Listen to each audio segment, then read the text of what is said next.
Hello everyone, I welcome you all for the session.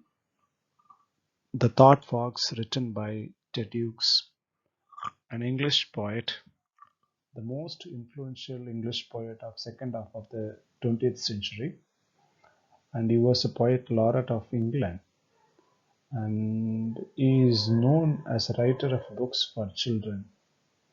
And this poem, The Thought Fox, by Ted Hughes, published in his first collection, and it is a poem as much about poetic inspiration, and it is a vivid impression of the animal. Let's move on to the poem.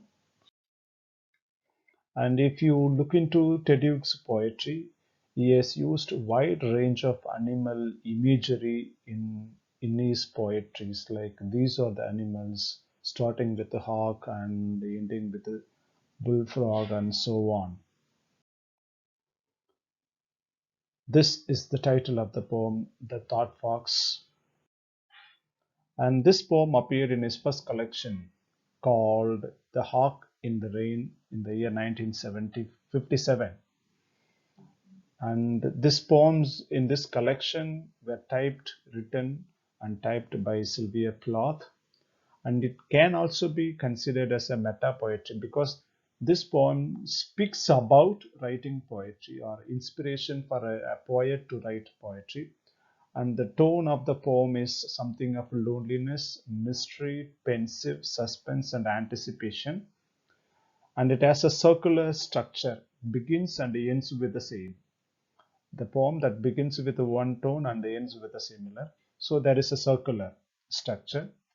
And the fox is an allusion here, which it also symbolizes a creative process, an inspiration that has to come within one's poetry. And the structure of the poem, it has 6 stanzas, all quatrains, with one or two full-length rhymes and hints of a slant rhyme here and there. And there is no set meter, but through though careful use of punctuation and enjambment and the rhythm of the fox as it moves into the page and that come through. The poem is set in the present, and it also entices the reader to an intimate midnight world that is not quite real but and not quite imagination. Yes, let's move on to the poem The Thought Fox. I imagine this midnight moment's forest. So the context of the poem is the poet who is sitting in his room. The setting of the poem is inside the room, a lonely room, and the time is midnight, and that too the moment of the forest. So that is something considered the metaphor forest. Here it also a metaphor of unconscious mind, something which is mysterious, something the dark as far. No, these kind of ideas that can be derived from the word forest. Forest can be an unconscious process, maybe something which is hidden or dark. And there is alliteration midnight moment, yum. No, this allows imagination to wander like a fox, wander that too at night time.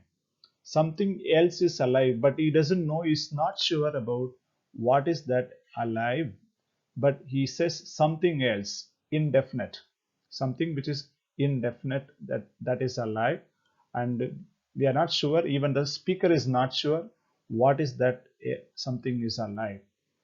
Beside the clock's loneliness. No, clock's loneliness. Clock is an object where he uses the word, the emotion, the feeling of loneliness to clock, where he personifies the clock's loneliness. And this blank page where my fingers move. So he keeps the speaker who is sitting in its room that to midnight in it's like a forest that he brings where there is nothing happening.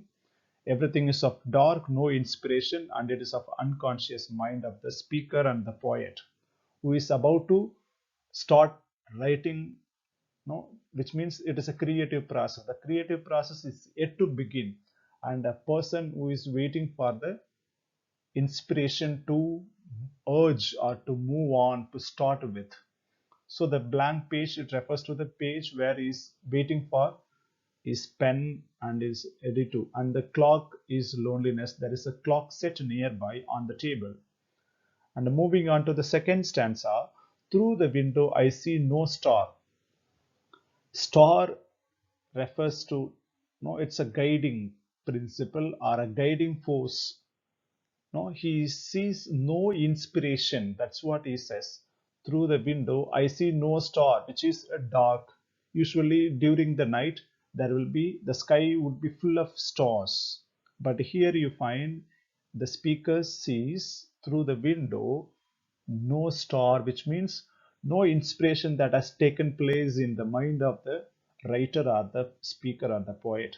Something more near, look at that, something more near. Something is very close, something is entering the loneliness. Through, though deeper within the darkness, deeper within the darkness. Darkness here refers to the poet's mind, the distance from the conscious mind. Though deeper within darkness is entering the loneliness.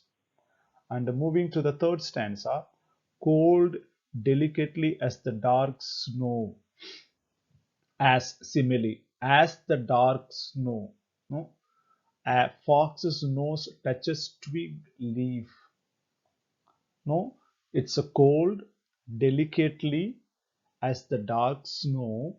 A fox's nose touches twig. Fox's nose touches twig. Two eyes serve a moment that now and again, now and now and now. Look at the repetition.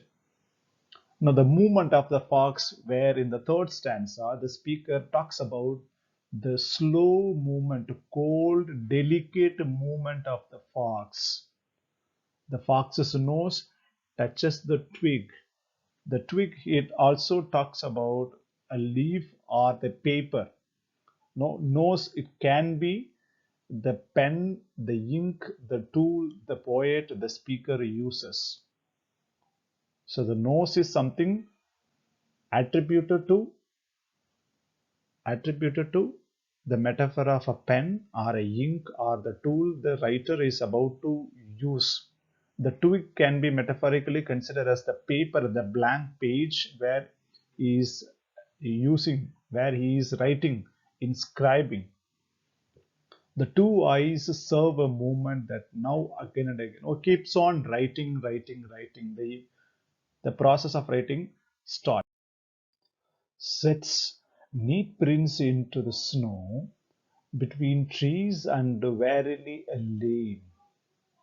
Shadow lags by stump in halo of a body that is bold to come. So from second stanza onwards, if you read closely, you'll say, or you will look into that one after another. First one, he starts writing. The inspiration begins in the minds of, in the process of writing, and then look at that. Is writing form of a word. Set a neat prints. No, it is a form. No, is the writing process that starts. No, sets neat prints into the snow. How does he write? Writes cautiously. No, writes cautiously. No, between trees and verily a lame, unable to walk. A person who is unable to walk. No, a person who is unable to walk. Shadow lagging by stump and in halo of a body that is bold to come. Now that is something lurking out, the holy thing, something solemnizing. No, something is yet to come out of the body, and that is bold to come. The writing process which is bold to come. Across clearing an eye, across clearing an eye. The body of the fox is the idea of the poem. Across clearings, an eye, a widening, deepening greenness. Look at that. It's an expanded vision, no? It's engulfed by the brilliancy of what he sees in terms of vividness, intensity of the color, and then is mesmerized and which has reached the peak of its musing. And across clearings, an eye, no, which is widening, deepening greenness, brilliantly, concentratedly coming about its own business. Now, the business of writing. Now, the writing process is coming out brilliantly, concentratedly, not diverted, coming about its own business, the business of writing a poem, till with a sudden sharp, hard stink of fox. No, it's a smell. Now it talks about the sense of smell. The previous one, it's a sense of vision. The speaker is able to visualize the things that's happening at the moment. It enters the dark hole of the head. No, it is something, the real world, which means it enters the reality. It enters the real world of a writing process. The window is still starless. The window is starless still. The clock ticks. No, it's a sound, the onomatopoeia sound. Clock ticks. And the fox seems to enter the poet's head, merging into subconscious mind. Both his creativity, and his mind are becoming one, unified as a one, merging into a one now. The window is starless still, the clock ticks, the page is printed right now. The climax of creative process. It enters the climax of the creative process. With that, I'll conclude this poem. I hope you've understood. Thank you.